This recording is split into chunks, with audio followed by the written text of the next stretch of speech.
Henika here, and I'm here with my wonderful co-teacher, Manasi. Manasi is our resident teacher in both our community membership and also my beloved co-teacher for our SOSA Sensual Yoga Teacher Training. So I thought this would just be a really nice time for everyone to get to know you a little bit more and just feel your beautiful light that you share with us every single week on the mat. So maybe we can start with where and how you grew up. Tell us a little bit about that part. Yeah, thank you. Thank you so much for having me here. Just full of joy and love today. I'm born and raised in India. I'm from the south of India, from a city called Chennai. We speak the language Tamil, and I grew up with all four seasons of summer. I moved to the West in 2013, so I've been wandering between the US and UK, and I feel like I've slightly laid roots in Ireland. I've been living in Ireland the last 8 years now, and I feel like life has just given me so many opportunities to rediscover myself, going into different parts of the world. So very grateful for this adventurous journey. Amazing. I think all of that experience of kind of living in different places and practicing also in different places, right? From growing up and practicing yoga in India to experiencing it in the US and now in Ireland. And of course London as well, right down the road. I think that all comes in and you can really feel it in your teaching. So what drew you to teach in the way that you do now? When I experience your teachings, I really feel the essence of the goddess work in there and this really beautiful tantric kind of perspective in the way that your classes form. So how did that come about for you? Yeah, it's a big long question and a big long answer on the way. Yeah, my practice has evolved. Obviously, it keeps evolving with the phase of life that I am in. Back home, growing up, my first class would have been in a huge basketball court in my high school, where we come in at 7 a.m. and it's asana practice. It's proper asana practice, that's what they call it. But we never experienced, or at least I never experienced, anything called a studio practice back in India until I left. All I would do is, I had a teacher, I would go in, learn from my teacher, come back home, I would have a personal sadhana and keep the practice going. I was practicing with a younger yoga teacher and was really working with my breath, pranayama, as well as the asana part of practice. And I would just go back to the teacher, share what I've learned, learn more, come back home and practice. When I moved to the States first, back in 2013, is when I went into this huge classroom or a studio space. It felt like a luxury to go into a studio space, and I discovered this practice called vinyasa, and it was almost like I knew the asanas, I knew the breath, and this was like a good package, one to one put together. It made me get lost in the practice, actually. So for the phase of life I was in, moving out of India and into the West and kind of figuring out how it was to live in between white people, this was my medicine. So as I grew up and understood that I need to be sharing this practice into the world, my training was very vinyasa based. I grew up from the Vedanta style of philosophy, and the lineage of Vedanta spoke a lot about mainly the deity, or mainly the concept was around Sanatan Dharma, or the dharmic philosophy, the bhakti path, the path of devotion. My second pregnancy was a beautiful turning point in my practice, where we found out that we were going to have a daughter, and as a daughter I would have learned certain philosophical aspects in one way that may have not allowed me to express the way I wanted to, and noticing that I am going to give birth to a daughter, I wanted to unlearn and undo certain things that I did not, or I wasn't able to. So this whole calling for understanding goddess work came. So the last 6 years I've been really working with the energetics of the body and understanding what is it to really embody goddess practices, tantric practices that just gave me some sort of freedom to express who I am. Yeah, kind of a blah there. I love it. That makes sense. Yeah, and I think that's where we really connected, wasn't it? Because we both grew up with this quite Vaishnav path. Like my father was a monk in the 70s, 80s, and without knowing, because I think when you grow up with these practices, they also grew up with these practices. So you repeat, like you repeat what your ancestors and the generations before you have done out of love, devotion and respect. And then you have these experiences of birth, of moving countries, for me growing up in a different country, that also offer you different perspectives and I think ways of thinking about the world, and then what you want to pass on, whether it's to your next generation or to your class as a teacher. And so we've both kind of taken these paths of kind of suffusing more goddess work in, and I think it's been a real kind of connection in the way that we both share our teachings at the School of Sensual Arts as well. So you have so much experience in studios, so you have taught in studios, managed studios, worked across lots of different countries and experience of that. What have you noticed is kind of the difference between, you mentioned already a little bit about what you see in India and then what you see in the West. What do you feel is kind of missing in what we're experiencing now? I think the main concept of Guru Sishya Parampara, the lineage of going by a student learning from a teacher, coming back and going back to the teacher. You never hear people say, this is my yoga teacher and this is the teacher I go to. They're all ready to see, right, I finished work, 6:30, which studio, okay, I have a membership here, what class is available, I have 60 minutes, I'm going to go take a practice for myself and come back. And then it just becomes their daily routine, which is beautiful because people are able to make time for themselves. But when you get into the essence of what am I doing with that time, I think that's why I love something about School of Sensual Arts, where in our community, people get to practice, say, with you, with me. Yeah, we are coming from the same philosophy and what we want to teach is from similar backgrounds. They get to learn from us, they go home, they're practicing again and then coming back to us. That, the essence of just going back to the teacher, having that teacher-student relationship, understanding the yogic path a little more profoundly, is very much missing right now, because convenience takes over this whole space of I just need to move my body and get something out so I feel more relaxed and ready, or I need to burn calories, let me use this space to go into my asana world and come back.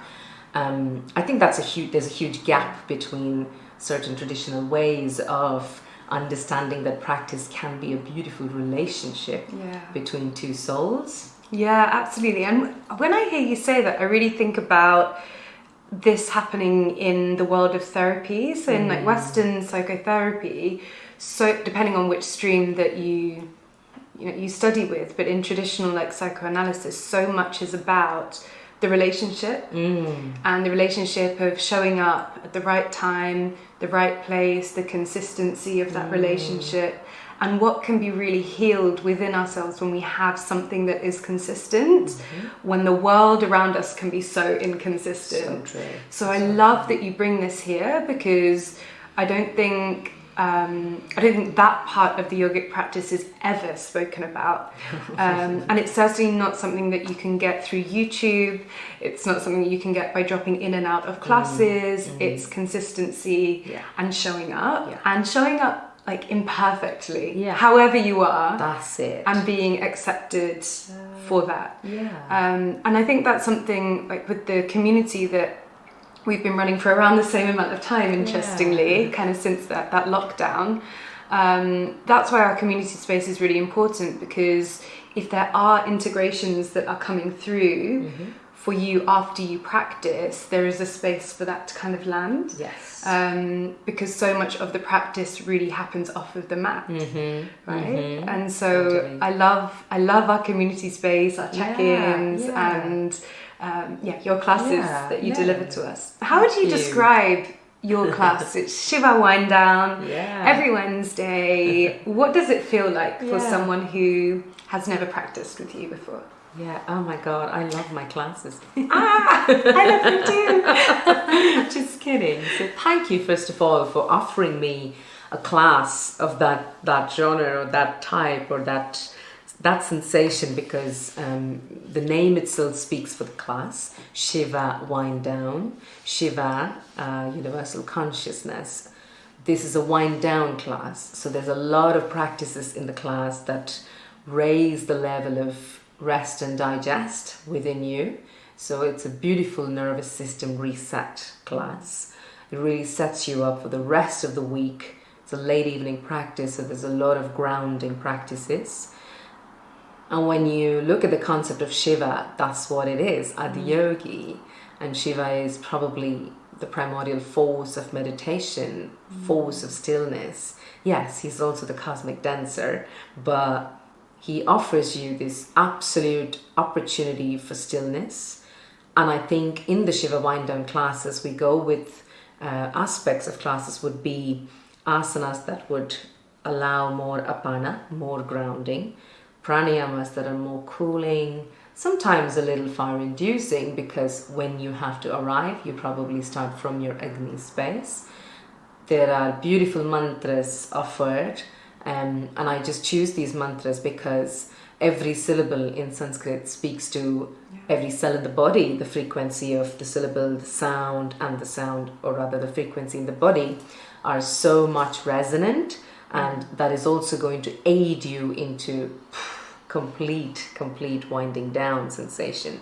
So these are practices that I crave for, being a mother of two and having a business of my own and trying to be this person in a foreign land without support system. Like, I love my classes, so sometimes if there's an opportunity to just finish the practice and just be in the space, I feel so good. So I'm hoping that the community is loving the classes. I know that our community, as soon as you began teaching with us, like, your work it landed perfectly for what we share at the School of Sensual Arts. And I think having that spaciousness as well, like the 75 minutes midweek, is such a gift in the busy world that we live in. Absolutely. And like the 45-minute, 30-minute, 10-minute like asana practices, they're fine for like, if that's the time that you've got, then great.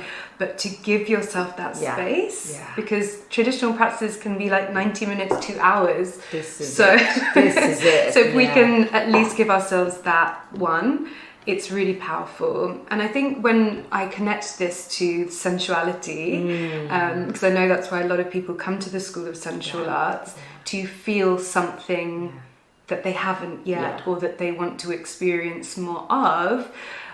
It's interesting because actually sometimes in order to experience more sensation, more sensuality, more pleasure, we actually need to be doing less. Totally with you. And so that regulation each week, it's like you give yourself, the body, the knowledge that it has at least one moment in the week to let out the steam.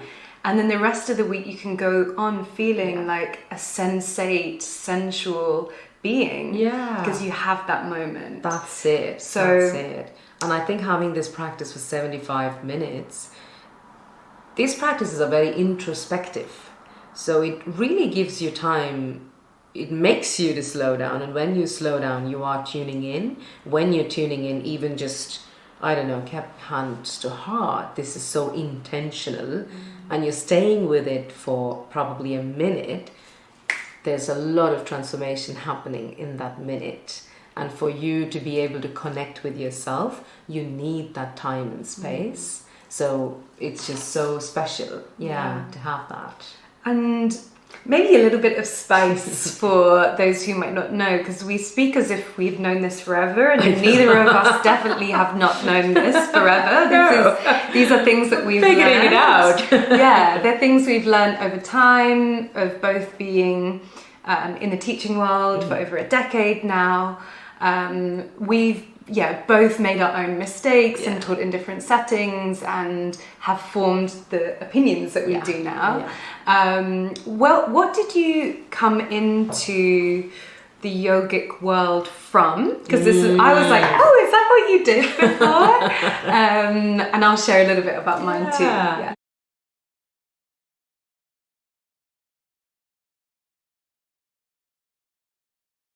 I've been teaching yoga for the last 10 years.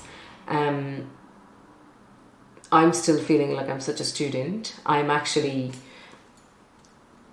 a normal Brahmin family born Indian girl. This means once you finish your school, you ought to be an engineer. You ought to be growing in your career. So I am an engineer.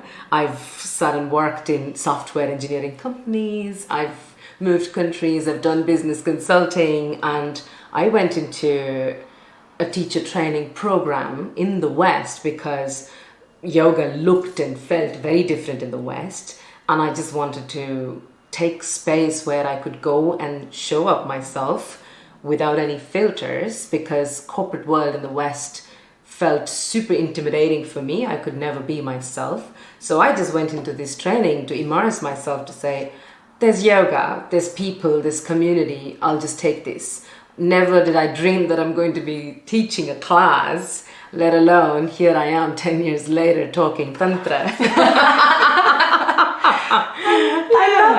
I love this because I think it's so relatable for people who might be thinking about going deeper into a practice, or even taking up a training where they might be in a different profession completely. I similarly came from a law path, right? I was working in the legal field, very much like all in the head, and like we'd both chosen this path that was completely like the inner rules and inner engineering, as I call it for you. So I think that's such a relatable part of your story, because you can understand both perspectives, what someone might be coming into your class with, which I think is really, really powerful. And then also the experience that you now have of being a teacher as well. And let's talk a little bit about the training, seeing as we've mentioned it.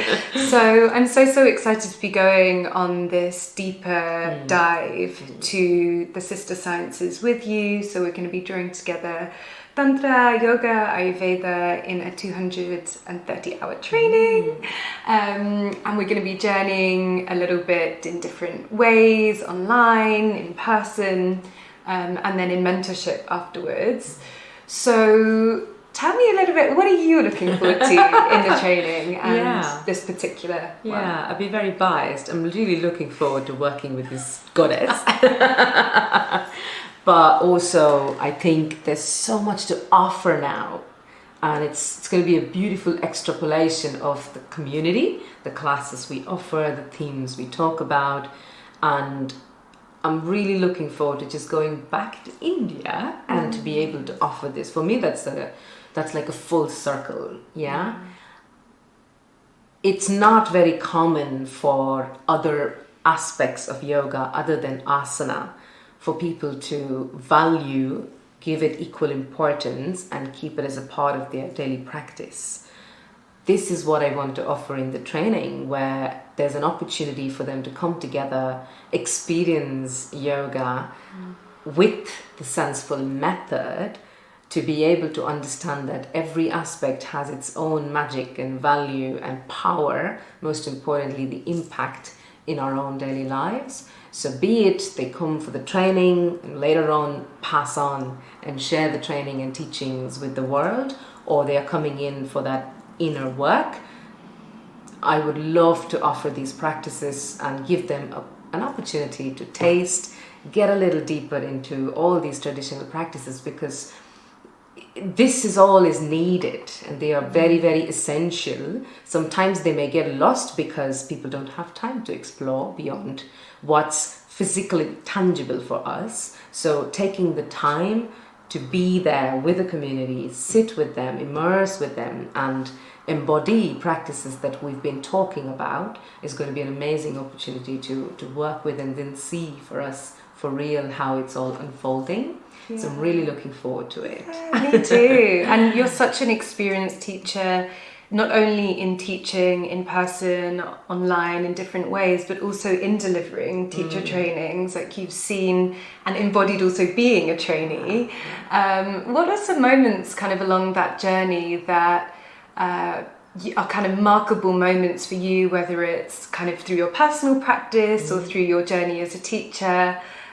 Is there are there any moments where you thought like I'm on the right path, or there was something that fell away that was there before? Is there anything that comes to mind? Both as a space holder, as a teacher, as well as when I see breakthroughs or breakdowns happening in a group, when somebody gets it and they are okay to be vulnerable in a setting, to say what they feel and to express what they feel, and be feeling safe that they can express that. That for me is like so fulfilling, that somebody is able to do that in a space where I'm able to hold. I feel very honored to do, even, receive that from them. And then for me as a teacher, sometimes, to human is to err. We all make crazy blunders sometimes. I can also go on a tangent where, when somebody is sharing, I've been there, I've done that, and then take it on me. But sometimes when I'm really able to take me out of the picture and really fully give my presence to students so they are able to come out and express what they want to express, I feel so validated, where yes, I'm able to hold and regulate myself because I'm there for them. So I feel like all the work that I've done over the years is paying off when I'm able to be there. So I'm giving them the opportunity to empower themselves. Equally, I'm learning from every single student that comes in. There's so much that these days, at least, I see in such young people that come in with such fire and zeal and passion to come and explore and express themselves. And sometimes I'm like, 10 years ago, 15 years ago, I would not have been able to do that. I would not have had the courage to do that. By seeing that, I learn so much from them and I get so inspired. And that just keeps the curiosity, the student in me, sparking up and out. And I really always want to carry that, because that's where and how we learn and grow and evolve. So I think moments like these really, assure me that your path is right. You've chosen the right path.